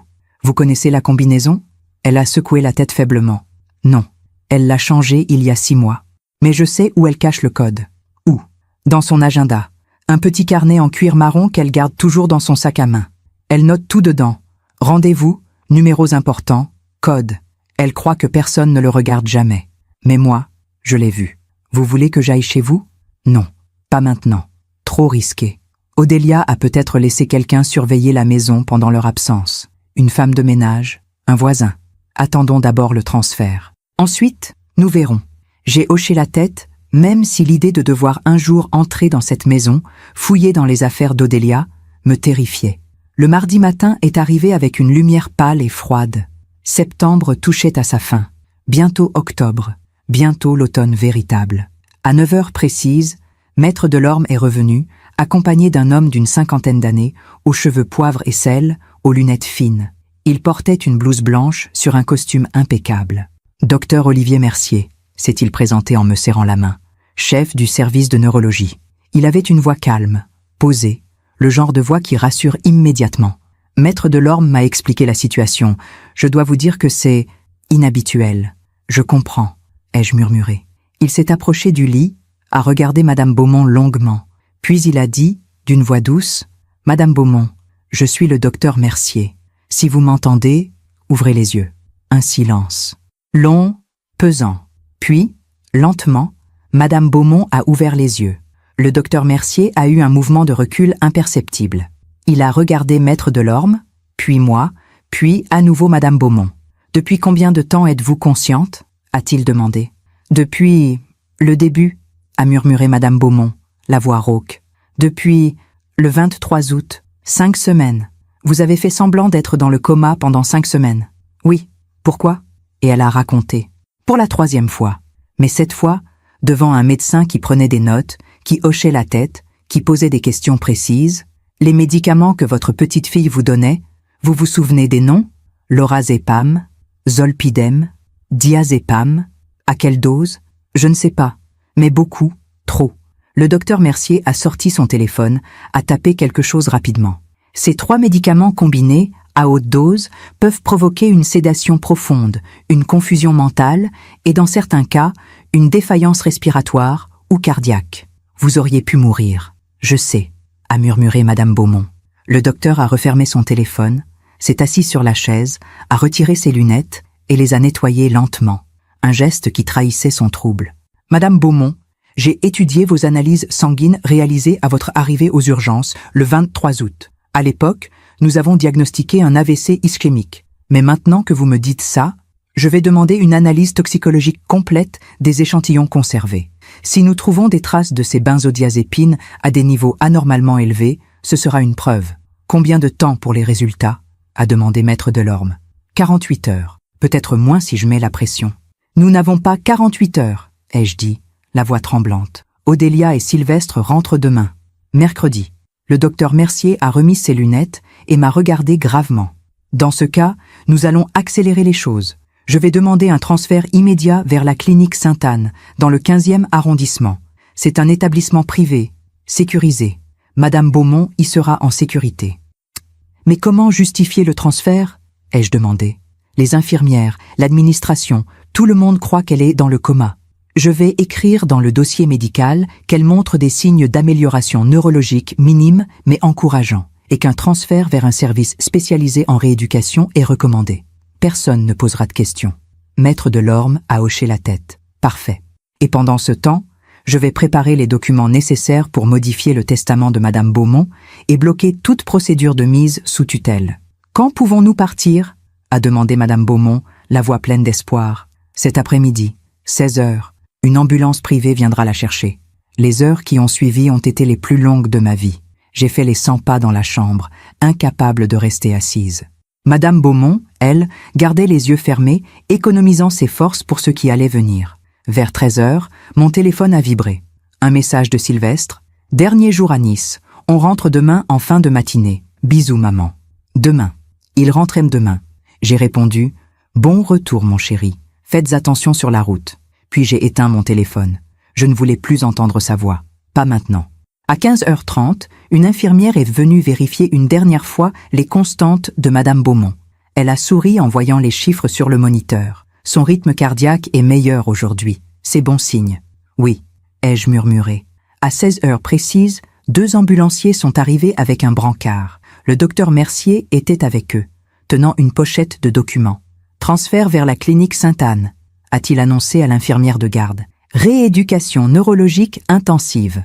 L'infirmière a hoché la tête, a signé un formulaire. Bonne chance, Madame Beaumont, a-t-elle dit doucement en regardant la vieille dame immobile sur le brancard. Les ambulanciers ont détaché les perfusions, ont débranché les moniteurs. Puis, ils ont roulé le brancard vers l'ascenseur. Je les ai suivis, mon sac à la main, le cœur battant. Dans l'ascenseur, alors que les portes se refermaient, Madame Beaumont a ouvert les yeux et m'a regardé. « Merci », a-t-elle murmuré. « Ne me remerciez pas encore », ai-je répondu. Nous ne sommes pas encore en sécurité. L'ambulance nous a emmenés à travers Paris. Les rues grises, les immeubles haussmanniens, les cafés bondés. La vie normale continuait, indifférente à notre drame. La clinique Sainte-Anne était un bâtiment moderne, discret, entouré d'un jardin bien entretenu. Le docteur Mercier nous attendait à l'entrée. Il a guidé les ambulanciers vers une chambre au 3e étage. Une chambre spacieuse, lumineuse, avec vue sur les arbres. « Ici, vous serez en sécurité », a-t-il dit à Madame Beaumont. « Personne ne peut entrer sans autorisation. Pas même la famille. »« Et les analyses ?» a demandé Maître Delorme. « Je les ai lancées ce matin. Résultat demain en fin de journée. Si nous trouvons ce que je pense, nous aurons toutes les preuves nécessaires pour porter plainte. » Le soir est tombé sur Paris. J'étais assise dans la chambre de Madame Beaumont, regardant les lumières de la ville s'allumer une à une. Elle dormait, vraiment cette fois. Un sommeil paisible, sans perfusion, sans machine qui bipait. Mon téléphone était toujours éteint. Je ne voulais pas parler à Sylvestre. Pas encore. Je ne savais même pas quoi lui dire. Ton fils et ta belle-fille ont essayé de tuer une vieille dame pour son argent. Comment prononce-t-on ces mots? Comment regarde-t-on son enfant en face après avoir découvert ça? Maître Delorme est entré vers 20h avec des documents sous le bras.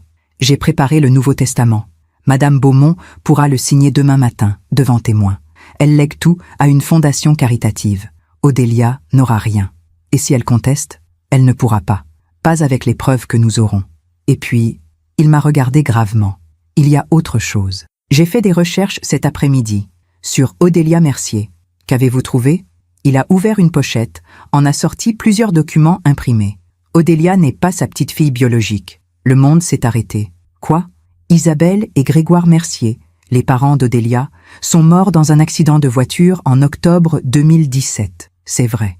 Mais Odélia n'était pas leur fille. Elle était leur nièce, la fille du frère de Grégoire, décédée en 2005. Isabelle et Grégoire l'avaient adoptée légalement en 2008, quand elle avait 13 ans. Madame Beaumont sait ça? Oui, elle me l'a dit ce matin, mais elle pensait que ça n'avait pas d'importance. Odélia était devenue la fille d'Isabelle, donc sa petite-fille, légalement parlant. Mais pourquoi me dites-vous ça? Maître Delorme a sorti un autre document. Parce que j'ai trouvé le dossier d'adoption. Et dans ce dossier, il y a un rapport psychologique réalisé quand Odélia avait 14 ans, en 2009. Il m'a tendu le document. J'ai lu. Et mon sang s'est glacé. Comportement manipulateur, absence d'empathie, mensonge compulsif, tendance sociopathique. J'ai levé les yeux vers Maître Delorme. Mon Dieu, ce rapport a été enterré. Les parents adoptifs voulaient lui donner une chance. Ils l'aimaient. Mais maintenant, tout prend sens. Pendant que je raconte tout cela, je me demande d'où vous m'écoutez. Écrivez le nom de votre ville en commentaire. Cette nuit-là, je n'ai pas dormi une seule seconde.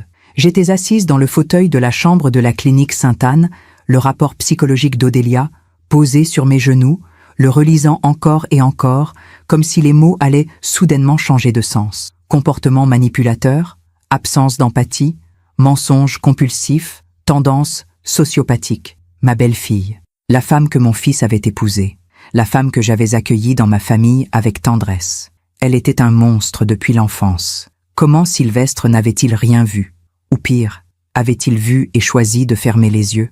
À 6 heures du matin, Madame Beaumont s'est réveillée. Elle m'a regardé et a compris immédiatement que quelque chose n'allait pas. Vous n'avez pas dormi? Non. À cause du rapport? Vous le saviez? Que les parents adoptifs d'Odélia avaient consulté un psychologue? Elle a hoché la tête faiblement. Isabelle, ma fille, m'en avait parlé. Une seule fois. C'était en 2010, 1 an après l'adoption. Nous prenions le thé dans mon salon. Elle était fatiguée, préoccupée. Elle m'a dit qu'Odélia était différente, qu'elle ne semblait jamais vraiment heureuse ou triste, qu'elle jouait des émotions comme on joue un rôle au théâtre. Et qu'avez-vous répondu? J'ai dit que c'était normal, qu'une enfant qui avait perdu ses vrais parents si jeune, le père d'Odélia est mort dans un accident du travail en 2005, quand elle avait 10 ans, pouvait développer des mécanismes de défense. J'ai dit à Isabelle de lui donner du temps, de l'amour. Mais ça n'a pas fonctionné? Non. Odélia a grandi en devenant plus habile à masquer ce qu'elle était vraiment. Plus intelligente, plus dangereuse. Madame Beaumont a fermé les yeux, épuisée par cette conversation. Isabelle et Grégoire sont morts en 2017. Odélia avait 22 ans. Elle venait de terminer ses études à Sciences Po. Elle pleurait à leurs funérailles. Des larmes magnifiques. Tout le monde la trouvait si courageuse, si forte. Mais moi, j'ai vu quelque chose d'autre dans ses yeux. Quoi?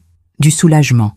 À 9 heures, Maître Delorme est arrivé avec 2 témoins, un autre notaire et une greffière, pour la signature du Nouveau Testament. Madame Beaumont s'est assise dans son lit, a pris le stylo d'une main tremblante et a signé. Je lègue l'intégralité de mon patrimoine, l'hôtel particulier, les comptes bancaires, les placements, à la Fondation de France pour aider les personnes âgées vulnérables. Odélia n'hériterait de rien, plus rien. C'est fait, a dit Maître Delorme en rangeant les documents dans sa mallette. Même si elle essaie de contester, ce testament est inattaquable. Et les analyses toxicologiques? Ai-je demandé. Le docteur Mercier m'a appelé ce matin. Les résultats arrivent cet après-midi. Vers 11 heures, j'ai rallumé mon téléphone. Immédiatement, il a vibré avec une série de messages de Sylvestre. « Maman, on est en route. On arrive vers 13 heures. On passe à l'hôpital voir grand-mère. Tu es où?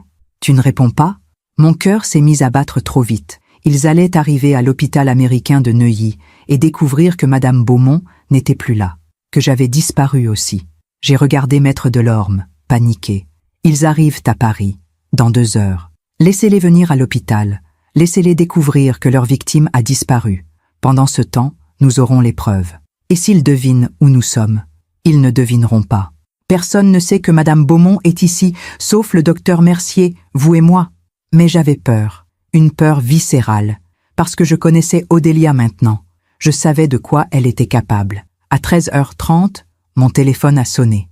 Sylvestre. J'ai hésité, puis j'ai décroché. « Maman, où es-tu? On est à l'hôpital et ils nous disent que grand-mère a été transférée. Pourquoi tu ne m'as rien dit ?» Sa voix était affolée, presque hystérique. Mais était-ce de l'inquiétude sincère ou du calcul? Calme-toi, Sylvestre. Le médecin a décidé de la transférer vers un service spécialisé. Elle montrait des signes d'amélioration. C'est une bonne nouvelle. Quel service? Quel hôpital? Je ne me souviens plus du nom. Une clinique dans le 15e, je crois. Le docteur m'a tout expliqué, mais j'étais tellement soulagée que je n'ai pas retenu tous les détails. Mensonge. Je mentais à mon fils. Mais pour protéger une innocente. « Maman, c'est important. Odélia est dans tous ses états. On doit savoir où est grand-mère. » En arrière-plan, j'ai entendu la voix d'Odélia, aiguë, presque criarde. « Demande-lui où elle est. Dis-lui qu'on a le droit de savoir. » Sylvestre, écoute-moi. Le docteur Mercier, le chef de service, a tout organisé. Appelle-le. Il te donnera tous les détails. Je suis fatiguée, j'ai besoin de rentrer chez moi me reposer. Tu rentres où? À ton appartement? Oui. On vient te voir ce soir. Il faut qu'on parle. D'accord, mon chéri. J'ai raccroché, les mains tremblantes. Maître Delorme me regardait gravement. Vous mentez très mal, Ilénia. Je sais. Si votre fils et Odélia sont aussi intelligents que je le pense, ils vont comprendre que quelque chose ne va pas. Ils vont chercher. Que dois-je faire? Rentrez chez vous. Agissez normalement. Quand ils viendront ce soir, ne leur dites rien. Faites comme si tout allait bien. Demain, nous aurons les preuves. Et nous irons à la police. Je suis rentré chez moi vers 15 heures. Mon appartement du 16e arrondissement me semblait étrange. Comme si je n'y avais pas mis les pieds depuis des années, alors que je n'étais parti que 5 jours. 5 jours. 5 jours pendant lesquels ma vie entière avait basculé. J'ai pris une douche, je me suis changée, j'ai préparé du thé. Puis je me suis assise dans mon salon, regardant les moulures du plafond, attendant. À 19 heures, la sonnette a retenti. Mon cœur a bondi dans ma poitrine. Je suis allée ouvrir. Sylvestre et Odélia se tenaient sur le palier.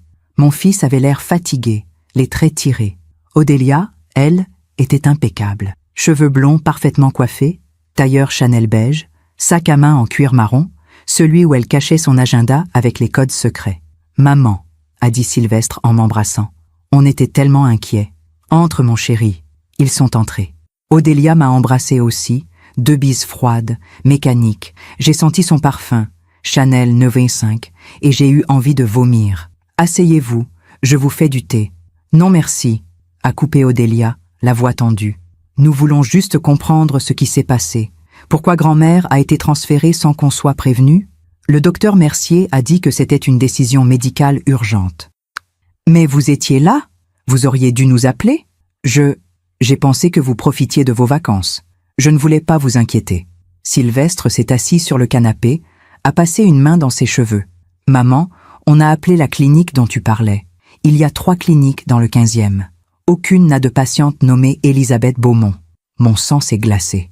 Peut-être que le transfert n'est pas encore enregistré administrativement. Ces choses prennent du temps. Odélia m'a regardé. Vraiment regardé. Ses yeux étaient froids, calculateurs, et j'ai su, à cet instant, qu'elle savait que je mentais. « Ilenia », a-t-elle dit lentement. « Où est ma grand-mère ?»« Je vous l'ai dit, dans une clinique. »« Laquelle ?»« Je ne me souviens plus du nom exact. Vous ne vous souvenez plus. » Elle a souri. Un sourire glacial. « C'est étrange, non, Sylvestre ? Ta mère a passé 5 jours à l'hôpital, elle accompagne un transfert médical important et elle ne se souvient pas du nom de la clinique ?» Sylvestre me regardait maintenant avec suspicion. « Maman, qu'est-ce qui se passe ? » « Rien. Je suis fatiguée. Ces derniers jours ont été épuisants. » Odélia s'est levée, a fait quelques pas dans le salon, a regardé par la fenêtre, puis elle s'est retournée vers moi. « Vous avez parlé avec elle, n'est-ce pas ? »« Quoi ? » ?»« Avec grand-mère. Elle vous a parlé. » « Comment pourrait-elle me parler ? Elle est dans le coma. » « Elle n'a jamais été dans le coma. » Les mots sont tombés comme des pierres. Sylvestre s'est levé d'un bond. « Odélia, qu'est-ce que tu racontes ?» Mais Odélia ne le regardait pas. Elle me fixait, les yeux rétrécis. « Vous savez, n'est-ce pas ? Elle vous a tout raconté. Les médicaments, le plan, tout. »« Je ne vois pas de quoi tu parles, » ai-je murmuré, la voix tremblante. « Menteur. » Sylvestre nous regardait, l'un et l'autre, complètement perdus. « Quelqu'un peut m'expliquer ce qui se passe ?» Odélia s'est tournée vers lui, le visage soudainement radouci, les yeux remplis de larmes, des larmes parfaites, sur commande. « Sylvestre, mon amour, je crois que ta mère a été manipulée par grand-mère. Tu sais qu'elle est confuse depuis des mois. Elle dit des choses qui n'ont aucun sens. Elle accuse les gens de vouloir lui faire du mal. C'est sa démence. »« Non, ai-je dit, la voix plus forte maintenant, ce n'est pas de la démence, c'était toi, tu la droguais. » Le silence qui a suivi était assourdissant. Sylvestre me regardait comme si j'étais devenue folle. « Maman, qu'est-ce que tu racontes ? Demande à ta femme. Demande-lui ce qu'elle faisait avec les lorazépam, les zolpidem, les diazépam. » Odélia a éclaté en sanglots, des sanglots magnifiques, déchirants. « Je ne comprends pas. Pourquoi tu me détestes autant, Ilenia ? Qu'est-ce que je t'ai fait ? Tu as essayé de tuer une femme de 83 ans pour son argent. » Sylvestre s'est avancé vers moi, le visage rouge de colère. « Ça suffit. Tu vas trop loin. Odélia n'a rien fait de tel. Alors pourquoi aviez-vous préparé des documents de mise sous tutelle ? Pourquoi parliez-vous de procuration, de notaire, de fenêtre d'opportunité ?» Odélia a cessé de pleurer d'un coup.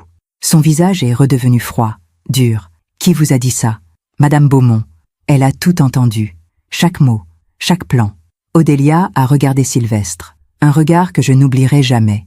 Un regard qui disait « Elle sait, il faut agir. » Et Sylvestre, mon fils, mon unique enfant, a hoché la tête. Je me demande encore si j'ai fait le bon choix. Et vous ? Qu'auriez-vous fait à ma place ? Ce hochement de tête de Sylvestre a tout changé. Mon fils, mon petit garçon. Celui que j'avais bercé pendant des nuits entières quand il faisait des cauchemars. Celui qui me récitait des poèmes de Victor Hugo à 7 ans. Celui qui pleurait dans mes bras quand son père est mort en 2015. Il venait de confirmer, par un simple mouvement de tête, qu'il était complice. « Sylvestre », ai-je murmuré, la voix brisée, « dis-moi que ce n'est pas vrai. Dis-moi que tu n'as rien à voir avec tout ça. » Il a détourné le regard. Il ne pouvait pas me regarder en face. Odélia, elle, n'avait plus besoin de jouer. Le masque était tombé.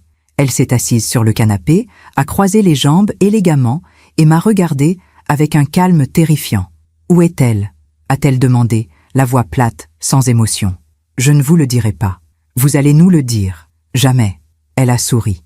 Un sourire qui m'a glacé le sang. « Vous savez, Ilenia, j'ai toujours trouvé admirable votre capacité à vous aveugler. Pendant 4 ans, vous avez cru que j'aimais votre fils, que j'étais une jeune femme blessée, cherchant une famille. Vous ne vous êtes jamais demandé pourquoi j'avais choisi Sylvestre, spécifiquement, parce que tu savais qu'il avait de l'ambition, qu'il voulait réussir, que l'argent comptait pour lui.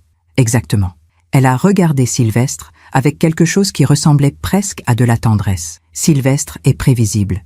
Il a des dettes que sa mère ne connaît pas. Des investissements ratés, des prêts qu'il ne peut pas rembourser. Il avait besoin d'argent. J'avais accès à de l'argent. C'était une évidence. Je me suis tournée vers mon fils. « C'est vrai? Tu as des dettes ?» Il a regardé ses chaussures comme un enfant pris en faute. « J'ai fait des mauvais placements en 2022. J'ai perdu beaucoup. J'ai emprunté pour compenser. Mais ça aurait dû fonctionner. Le marché aurait dû remonter. Combien? 300 000 €. J'ai porté la main à ma bouche, horrifiée. Mon Dieu, Sylvestre, pourquoi ne m'as-tu rien dit? Parce que tu n'as pas 300 000 €, maman. Papa ne nous a rien laissé, tu te souviens? Juste cet appartement et quelques économies. Pas de quoi rembourser mes créanciers. Alors tu as décidé de voler une vieille dame. Je n'ai rien volé. Il a levé la voix pour la première fois. Odélia allait hériter de toute façon. Nous avons juste accéléré les choses. Accélérer les choses? Tu appelles ça accélérer les choses? Tu as drogué une femme de 83 ans jusqu'à ce qu'elle perde la raison. Elle ne perdait rien. Elle dormait juste plus. Elle était confuse, c'est tout. Sylvestre, elle a failli mourir. L'overdose du 23 août aurait pu la tuer. Il a pâli. C'était un accident. Les doses étaient trop élevées, c'est vrai. Mais on ne voulait pas quoi? La tuer? Ma voix tremblait de rage et de chagrin. Mais c'est exactement ce que vous avez fait. Vous l'avez laissée agoniser sur le carrelage de sa salle de bain pendant 20 minutes avant d'appeler les secours. Odélia s'est levée, s'est approchée de moi. Vous ne comprenez pas. Les vieilles personnes comme elle sont un fardeau. Elles vivent trop longtemps. Elles occupent des maisons immenses pendant que les jeunes générations crèvent dans des studios de 20 mètres carrés. Ce n'est pas juste. Ce n'est pas juste? J'ai reculé, dégoûtée. Tu parles de justice? Toi qui as manipulé tout le monde depuis que tu es enfant? Elle a incliné la tête, curieuse. Ah, vous avez trouvé le rapport, celui de 2009. Oui, comportement manipulateur, absence d'empathie, tendance sociopathique. Tes parents adoptifs le savaient. Ils ont essayé de t'aider. Et toi, tu les as tués. Sylvestre a sursauté. Quoi? Odélia? De quoi elle parle? Odélia a ri. Un rire léger, cristallin, complètement déconnecté de la réalité. Oh, Sylvestre, ta mère pense que j'ai provoqué l'accident de mes parents. C'est adorable. Ce n'est pas vrai? Ai-je demandé. Qui sait? Elle a haussé les épaules. Peut-être que j'ai manipulé mon père pour qu'il conduise trop vite, peut-être que j'ai saboté les freins, ou peut-être que c'était vraiment un accident. Le camion qui a perdu le contrôle, la malchance. Est-ce important? Tu es un monstre. Je suis réaliste. Le monde appartient à ceux qui osent prendre ce qu'ils veulent. Les autres ne sont que des obstacles. Elle s'est tournée vers Sylvestre. Où est le notaire maintenant? Delorme? Sylvestre a sorti son téléphone, a tapé rapidement. Son cabinet est rue de Rivoli. Appelle-le. Demande-lui où est grand-mère. Ushkis. Il ne me le dira pas, ai-je dit. Il sait tout. Maître Delorme à l'épreuve. Les documents de mise sous tutelle que vous aviez préparés. Les analyses toxicologiques qui arriveront demain et qui prouveront l'overdose. Odélia a cessé de sourire. Analyse toxicologique? Le docteur Mercier a gardé des échantillons sanguins du 23 août. Il les a fait analyser. Demain, nous saurons exactement quelle dose de benzodiazépine tu as donnée à Madame Beaumont. Et nous irons à la police. Pour la première fois, j'ai vu une fissure dans l'armure d'Odélia. Une lueur de panique dans ses yeux. Non, ce n'est pas possible. Si. C'est fini, Odélia. Elle a regardé Sylvestre. Fais quelque chose. Mais Sylvestre était figé, blanc comme un linge. Je ne peux pas. Si les analyses prouvent, nous irons en prison. Tu ne vas pas en prison, a crié Odélia. Nous sommes plus intelligents que ça. Elle a attrapé son sac à main, l'a ouvert, a fouillé à l'intérieur. J'ai vu l'agenda en cuir marron, les codes, les secrets. Il faut partir, a-t-elle dit rapidement. Ce soir, on prend l'argent liquide qu'on a, on va en Suisse. De là, on peut disparaître. Disparaître? Sylvestre la regardait comme si elle était devenue folle. Tu parles de fuir, mais ma vie est ici. Mon travail, ma mère. Ta mère vient de nous trahir. Je n'ai trahi personne, ai-je crié. J'ai protégé une innocente. Odélia s'est tournée vers moi, le visage déformé par la rage. Innocente, cette vieille chouette qui vivait dans un palais pendant que d'autres crevèrent dans la rue, elle ne méritait pas tout cet argent. Et toi, tu le mérites? Toi qui n'as jamais aimé personne de ta vie? Toi qui ne vois les gens que comme des outils? Elle a fait un pas vers moi, menaçante. Sylvestre s'est interposé. Odélia, arrête. Non, elle l'a poussée et s'est avancée vers moi. Vous allez nous dire où elle est? Maintenant, jamais. Vous allez parler ou je vous fais parler? Tu ne me fais pas peur, mais j'avais peur, terriblement peur, parce que je voyais dans ses yeux qu'elle était capable de tout. Soudain, la sonnette de l'appartement a retenti. Nous nous sommes tous figés. Odélia a murmuré. Qui est-ce? Je ne sais pas. La sonnette a retenti à nouveau, plus longtemps, plus insistant. J'ai marché vers l'interphone, tremblante. J'ai appuyé sur le bouton. Oui, Madame d'Hautefort, c'est Maître Delorme. J'ai le docteur Mercier avec moi. Nous devons vous parler. Mon cœur a bondi de soulagement. Montez, 5e étage. J'ai appuyé sur le bouton pour déverrouiller la porte d'entrée de l'immeuble. Odélia a regardé Sylvestre, paniqué. Il faut partir, maintenant. Non, a dit Sylvestre, la voix brisée. C'est fini. Quoi? C'est fini, Odélia. Je ne peux plus. Je ne veux plus. Elle l'a regardé avec un mélange de rage et d'incrédulité. Tu me trahis? Après tout ce que j'ai fait pour toi? Tout ce que tu as fait pour toi, tu veux dire. Les coups à la porte ont retenti. J'ai ouvert. Maître Delorme et le docteur Mercier sont entrés. Derrière eux, 2 policiers en uniforme. Le docteur Mercier tenait une enveloppe. Les résultats sont arrivés en urgence. Benzodiazépine à des niveaux toxiques. Lorazépam, zolpidem, diazépam. Assez pour tuer un adulte en bonne santé, et encore plus dangereux pour une personne de 83 ans. Il s'est tourné vers Odélia. « Madame Mercier, vous êtes en état d'arrestation pour tentative d'homicide et escroquerie. » Odélia n'a pas crié. Elle n'a pas pleuré. Elle s'est contentée de regarder Sylvestre avec un sourire glacial. « Tu vas me manquer, mon amour. La prison va être ennuyeuse sans toi. » Un des policiers l'a menottée. Elle a marché vers la porte, la tête haute, comme si elle sortait d'un dîner mondain. Avant de franchir le seuil, elle s'est retournée vers moi. « Vous pensez avoir gagné, Ilenia, mais vous avez perdu votre fils. Regardez-le. Regardez ce qu'il est devenu. C'est votre échec. » Et elle est partie. Sylvestre s'est effondré sur le canapé, la tête entre les mains. Les policiers lui ont expliqué qu'il devait venir au commissariat pour témoigner, qu'il était impliqué, mais que sa coopération pouvait atténuer sa peine. Je me suis assise près de lui. J'ai posé ma main sur son épaule. « Sylvestre, ne dis rien, maman. Je sais, j'ai tout gâché. Tu peux encore réparer. » Comment? En allant en prison? En disant la vérité, en acceptant les conséquences, en redevenant l'homme que ton père aurait voulu que tu sois. Il a levé les yeux vers moi. Ils étaient remplis de larmes. Je suis désolé, tellement désolé. Je sais, mon chéri. Les policiers l'ont emmené. Maître Delorme et le docteur Mercier sont restés un moment avec moi. Madame Beaumont va bien, m'a dit le docteur. Elle se repose à la clinique. Elle demande à vous voir. J'irai demain. Maître Delorme a posé une main sur mon épaule. Vous avez fait ce qu'il fallait, Ilenia. Vous avez sauvé une vie. Mais j'ai perdu mon fils. Vous ne l'avez pas perdu. Vous lui avez donné une chance de se racheter. C'est le plus beau cadeau qu'une mère puisse offrir. Quand ils sont partis, je me suis assise dans mon salon vide, regardant les lumières de Paris à travers la fenêtre.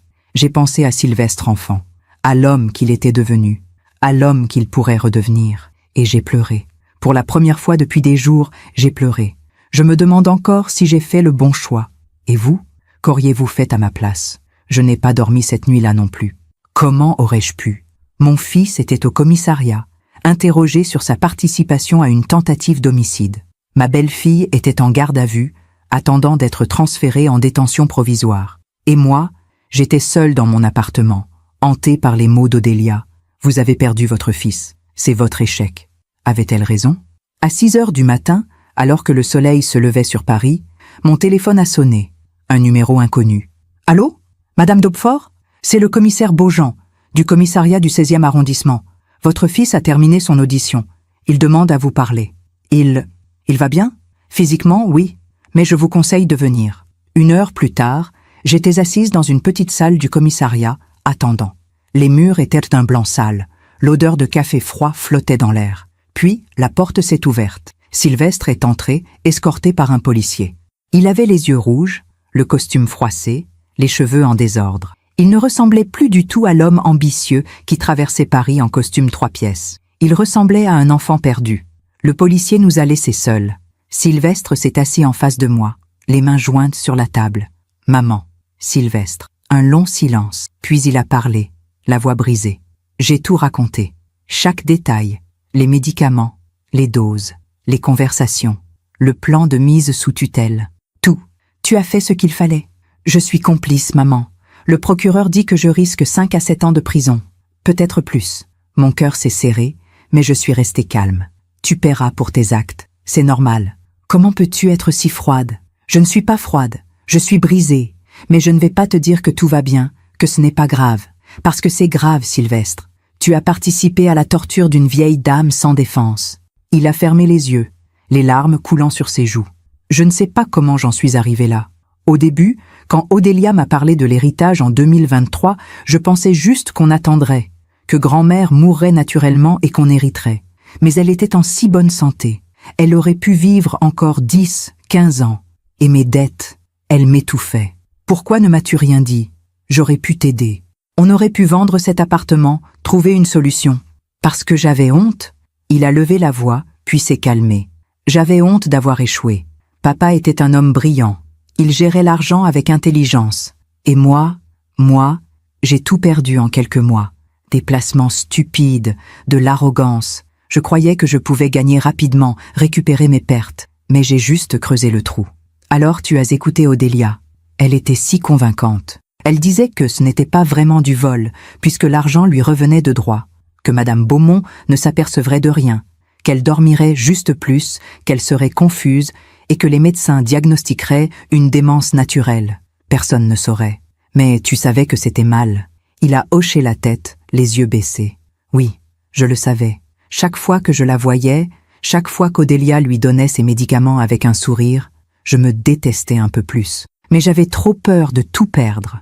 Mon travail, ma réputation, ma liberté, si mes créanciers portaient plainte. Et le soir du 23 août, quand elle a eu l'overdose, Sylvestre a pris une longue inspiration, comme s'il se préparait à confesser le pire. J'étais là, dans le salon. Odélia est montée voir si grand-mère dormait. Elle est redescendue 10 minutes plus tard et elle a dit « Elle est tombée. Je crois qu'elle ne va pas bien. » « Haute, et tu ne t'es pas précipitée en haut? » Non. Odélia m'a dit d'attendre. Elle a regardé sa montre. Elle a attendu exactement 20 minutes. Puis elle a appelé le SAMU, en pleurant, en jouant la petite fille paniquée. Et toi, tu es resté là, dans le salon, sachant qu'une femme agonisait à l'étage. Oui, sa voix n'était qu'un murmure. C'est le moment où j'aurais dû agir, où j'aurais dû appeler les secours immédiatement, où j'aurais dû dire la vérité. Mais je ne l'ai pas fait. Parce que j'étais lâche. J'ai fermé les yeux. Mon fils, mon petit garçon, un lâche. Que va-t-il se passer maintenant? Ai-je demandé. Le procureur dit que si je coopère pleinement, si je témoigne contre Odélia, ma peine pourra être réduite, peut-être 3 ans avec sursis partiel. Mais je perdrai mon travail, ma réputation, tout. Tu survivras. Les gens survivent à pire. Il m'a regardé, les yeux pleins d'espoir. Tu seras là? Quand je sortirai, tu seras encore là? Je serai toujours ta mère, Sylvestre. Mais notre relation ne sera plus jamais la même. Tu comprends ça? Oui. Je suis sortie du commissariat vers 11 heures. Le ciel était gris, lourd. Paris sentait l'automne. J'ai pris un taxi jusqu'à la clinique Sainte-Anne. Madame Beaumont était assise dans son lit, en train de lire le journal. Elle portait une chemise de nuit propre, ses cheveux blancs étaient coiffés. Elle avait repris des couleurs. Elle ressemblait à ce qu'elle devait être avant tout cela. Une femme élégante, digne, forte. « Ilénia », a-t-elle dit en me voyant entrer. « Comment allez-vous ?»« Je ne sais pas. » Je me suis assise près d'elle. Elle a pris ma main, ce geste qui était devenu notre langage. Maître Delorme m'a tout raconté. L'arrestation, les aveux de Sylvestre. Il va aller en prison. Peut-être, mais il a fait le bon choix à la fin. Est-ce suffisant? Elle a serré ma main plus fort. Je ne sais pas. La rédemption n'efface pas les actes, mais elle ouvre un chemin vers le pardon. Pas le mien. Je ne sais pas si je pourrais pardonner ce qu'ils m'ont fait, mais peut-être le vôtre, et surtout, le sien envers lui-même. Nous sommes restées silencieuses un long moment, puis elle a dit « J'ai signé tous les papiers avec Maître Delorme. Mon nouveau testament est enregistré. Odélia n'aura rien. Tout ira à la fondation. Et j'ai aussi rédigé un document pour vous. Pour moi ?» Elle a sorti une enveloppe de sous son oreiller. « Ouvrez-la. » J'ai ouvert. À l'intérieur, il y avait un chèque. 50 000 €. « Madame Beaumont, je ne peux pas accepter... » « Si, vous pouvez. Et vous devez. Cet argent, c'est pour les frais d'avocat de Sylvestre, pour qu'il ait une vraie défense, pour qu'il ait une chance. Mais après ce qu'il vous a fait, il est votre fils. Et vous m'avez sauvé la vie. Je vous dois bien plus que 50 000 €. Les larmes ont coulé sur mes joues. Cette femme, que mon fils avait torturée pendant des mois, offrait de l'argent pour le sauver. Pourquoi? Ai-je murmuré. Parce que la bonté doit toujours répondre au mal. Sinon, le mal gagne. Les semaines qui ont suivi ont été étranges, comme vivre dans un brouillard. Sylvestre a été libéré sous contrôle judiciaire en attendant le procès, prévu pour février 2025. Il a perdu son emploi, bien sûr. Ses anciens collègues ne répondaient plus à ses appels. Ses amis s'éloignaient. Il a emménagé dans un petit studio du 19e arrondissement, loin du 16e, loin de sa vie d'avant. Je lui rendais visite une fois par semaine. Nous ne parlions pas beaucoup. Que dire? Mais je venais, parce que c'était mon fils. Odélia, elle, refusait de coopérer. En détention provisoire, elle niait tout. Elle accusait Sylvestre d'avoir tout inventé. Elle jouait la victime, la jeune femme manipulée par un homme violent. Mais les preuves étaient très là. Les analyses toxicologiques, les documents de mise sous tutelle trouvés dans son coffre. Maître Delorme avait obtenu un mandat de perquisition. L'agenda en cuir marron, avec tous les codes, toutes les notes, toutes les preuves de sa manipulation. En novembre 2024, j'ai reçu une lettre de la prison où elle était détenue. Une lettre manuscrite, à l'encre bleue, sur du papier blanc. « Chère Ilénia, vous pensez avoir gagné, vous pensez avoir sauvé la vieille, mais vous ne comprenez pas. Le monde est fait pour les gens comme moi, les forts, les intelligents, ceux qui osent prendre ce qu'ils veulent. Sylvestre était faible. Il m'a trahi, mais je ne le regrette pas. Il m'a servi tant qu'il le fallait. Vous aussi vous êtes faible. Vous vous accrochez à des principes inutiles. L'amour maternel, la morale, la justice. Ces choses ne comptent pas. Un jour je sortirai, peut-être dans 5 ans, peut-être dans 10, et je recommencerai. Parce que c'est ce que je suis, et rien ne changera ça. Odélia, j'ai brûlé cette lettre dans l'évier de ma cuisine. Je l'ai regardée se consumer, les mots disparaissant en cendres. Elle avait tort. Le monde n'appartient pas aux monstres. Il appartient à ceux qui choisissent de résister, même quand c'est douloureux, même quand c'est contre leur propre sang. En décembre, Madame Beaumont est rentrée chez elle. L'hôtel particulier avait été vidé des affaires d'Odélia. Les chambres avaient été repeintes. C'était un nouveau départ. Elle m'a invité à déjeuner un dimanche.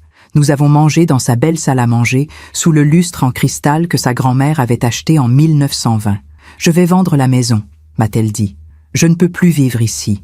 Trop de souvenirs, trop de fantômes. Où allez-vous aller? Dans le sud. Peut-être Aix-en-Provence, quelque part où le soleil brille plus souvent, où je pourrais recommencer. Vous avez 83 ans. » Elle a souri. Et alors? Il n'y a pas d'âge pour recommencer. Le procès d'Odélia a eu lieu en février 2025. J'y suis allée, assise au fond de la salle, regardant cette jeune femme blonde en tailleur gris parler avec calme au juge, niant tout, accusant Sylvestre, jouant son dernier rôle. Mais les preuves étaient accablantes. Les analyses toxicologiques, les témoignages, les documents. Le rapport psychologique de 2009 qui montrait qu'elle était déjà manipulatrice à 14 ans. Le verdict est tombé. 15 ans de prison pour tentative d'homicide et escroquerie en bande organisée. Quand on l'a emmenée, elle m'a regardé une dernière fois. Et elle a souri. Ce sourire froid, glacial, qui disait « Je ne regrette rien ». Sylvestre, lui, a été condamné à 3 ans de prison avec sursis partiel. 18 mois ferme, le reste en liberté conditionnelle. Il a pleuré en entendant la sentence. Puis, il s'est tourné vers moi et a dit « Je suis désolée, maman.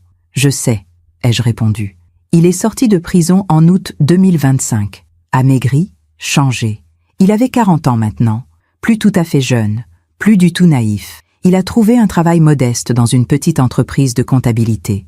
Il rembourse ses dettes lentement. Il vit dans son studio. Il me rend visite chaque dimanche. Nous prenons le thé ensemble. Nous parlons de choses sans importance. La météo, les livres que je lis, son travail. Parfois, il me demande « Tu penses que je peux me racheter ?» Et je réponds toujours « Pas en un jour, mais peut-être sur toute une vie. » Je me demande encore si j'ai fait le bon choix. Et vous, qu'auriez-vous fait à ma place? Septembre 2025, 1 an exactement après cette nuit à l'hôpital où tout avait basculé. J'étais assise sur un banc du jardin du Luxembourg, regardant les enfants jouer près du bassin. Le soleil automnal traversait les feuilles jaunissantes des marronniers. Paris sentait la rentrée, les livres neufs, les nouveaux départs. Mon téléphone a vibré. Un message de Sylvestre. « Maman, j'ai quelque chose à te dire. Je passe ce soir? Viens dîner. 19 h. » Il est arrivé avec des fleurs, des pivoines blanches, mes préférées. Il avait pris du poids, retrouvé des couleurs. Ses yeux n'avaient de plus cette ombre de culpabilité permanente. « Tu vas bien ?» ai-je demandé en préparant le thé. « Mieux. Mon patron m'a proposé une promotion. Responsable comptable. C'est merveilleux, mon chéri. » Il s'est assis, a posé les mains sur la table. Des mains qui avaient signé des documents de mise sous tutelle. Des mains qui avaient trahi, mais aussi des mains qui avaient finalement choisi la vérité. « J'ai reçu une lettre aujourd'hui, » a-t-il dit, « de la prison. » Mon cœur s'est serré. « Odélia? Oui, elle veut que j'aille la voir. Elle dit qu'elle a besoin de me parler. Tu vas y aller? » Il a secoué la tête. « Non, cette partie de ma vie est terminée. Je ne veux plus entendre sa voix. Je ne veux plus voir son visage. Elle m'a détruit, maman. Mais c'est moi qui l'ai laissé faire. Tu as appris. J'apprends encore, chaque jour. Nous avons dîné tranquillement. Une quiche, une salade, du vin blanc, des choses simples, vraies. Vers 21 h, alors qu'il s'apprêtait à partir, il m'a dit « Madame Beaumont m'a écrit aussi. » Vraiment? Elle est installée à Aix-en-Provence. Elle dit qu'elle a trouvé la paix, qu'elle me pardonne. Comment te sens-tu? Je ne mérite pas son pardon, mais je le prends, et j'essaie de m'en montrer digne. 2 semaines plus tard, j'ai reçu un colis, une grande enveloppe Kraft, postée d'Aix-en-Provence. À l'intérieur, une photo. Madame Beaumont devant une petite maison provençale aux volets bleus, un jardin fleuri derrière elle. Elle souriait, un vrai sourire, celui d'une femme qui avait survécu, et une lettre manuscrite. « Chère Ilénia, je pense souvent à vous, à cette nuit où vous avez choisi de me croire alors que tous les signes disaient que je mentais. À votre courage, à votre force, vous m'avez sauvé la vie. Mais plus que ça, vous m'avez rappelé qu'il existe encore des gens bons dans ce monde. Des gens qui choisissent la vérité même quand elle fait mal. Votre fils paiera pour ses erreurs. Il en paie déjà le prix. Mais il a une mère qui l'aime assez pour ne pas l'abandonner tout en refusant de cautionner ses actes. C'est rare, c'est précieux. Quant à Odélia, les journaux disent qu'elle se comporte en détention comme si elle était en vacances. Aucun remords, aucun regret. Certaines personnes ne changeront jamais, mais nous ne sommes pas responsables de leur choix. Seulement des nôtres. Je commence une nouvelle vie ici. J'ai 64 ans. Non, 84. Je me trompe encore parfois avec les chiffres, un reste des médicaments sans doute. Mais mon esprit est clair, mon cœur est léger. Je suis libre. Venez me voir quand vous voulez. Ma porte vous est toujours ouverte, avec toute mon affection, Elisabeth. Décembre 2025. Noël approchait. J'ai invité Sylvestre à dîner. Il est venu seul, bien sûr. Plus de femmes élégantes à son bras. Plus de mensonges dorés. Nous avons mangé dans la cuisine, comme autrefois quand il était enfant. Du poulet rôti, des pommes de terre, simple, honnête. Tu te souviens? Ai-je dit. Quand tu avais 7 ans et que tu m'as menti sur une mauvaise note à l'école, tu l'avais découvert. Évidemment, les mères savent toujours. Et tu m'avais dit, la vérité peut faire mal, mais le mensonge fait pire. Il détruit la confiance. Je le pense toujours. Moi? Il m'a regardé, les yeux brillants. Je peux reconstruire la confiance, maman? Oui, un jour à la fois, un geste à la fois, une vérité à la fois. Tard ce soir-là, seul dans mon salon, j'ai pensé à tout ce qui s'était passé. L'hôpital, la révélation, le choix, la trahison, la rédemption. Odélia purgeait sa peine à Fleury-Mérogis. 15 ans qui deviendraient peut-être 12 avec bonne conduite. mais bonne conduite pour elle signifiait seulement bien jouer le rôle. Sylvestre reconstruisait sa vie, brique par brique. Madame Beaumont avait trouvé la paix dans le Sud. Et moi, j'avais appris qu'aimer quelqu'un ne signifie pas cautionner ses erreurs, que la justice peut être cruelle mais nécessaire, que parfois, sauver quelqu'un signifie le laisser tomber. Les mots que j'avais entendus dans cette chambre d'hôpital avaient glacé mon sang, mais ils avaient aussi sauvé une vie. La vie d'une femme de 84 ans qui méritait de finir ses jours en paix, et peut-être aussi l'âme de mon fils. Je me demande encore si j'ai fait le bon choix. Et vous, qu'auriez-vous fait à ma place? Janvier 2025, le début d'une nouvelle année. J'étais assise dans mon salon, une tasse de thé à la main, regardant la neige tomber doucement sur Paris. Dehors, la ville était silencieuse, comme endormie sous un drap blanc. Mon téléphone a sonné. Madame Beaumont. Ilenia, bonne année. Bonne année, Elisabeth. Nous nous appelions par nos prénoms maintenant. L'épreuve nous avait rapprochés d'une manière que ni elle ni moi n'aurions pu imaginer. Je voulais vous remercier, encore, toujours. Vous m'avez déjà remercié 100 fois, et je vous remercierai 100 fois encore. Vous m'avez donné une seconde vie. Vous vous l'êtes donnée vous-même, en choisissant de survivre, de résister. Un silence doux, complice. Comment va Sylvestre? A-t-elle demandé. Il avance, lentement, mais il avance. C'est tout ce qu'on peut demander. Ce soir-là, j'ai écrit une lettre. Pas pour l'envoyer, juste pour moi, pour fermer un chapitre. Cher Sylvestre, si tu lis ceci un jour, c'est que je ne serai plus là.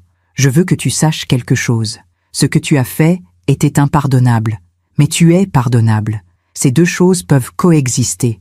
Tu as fait le pire, puis tu as fait le mieux que tu pouvais avec les ruines que tu avais créées. Tu as dit la vérité, tu as accepté les conséquences, tu as choisi le difficile chemin de la rédemption.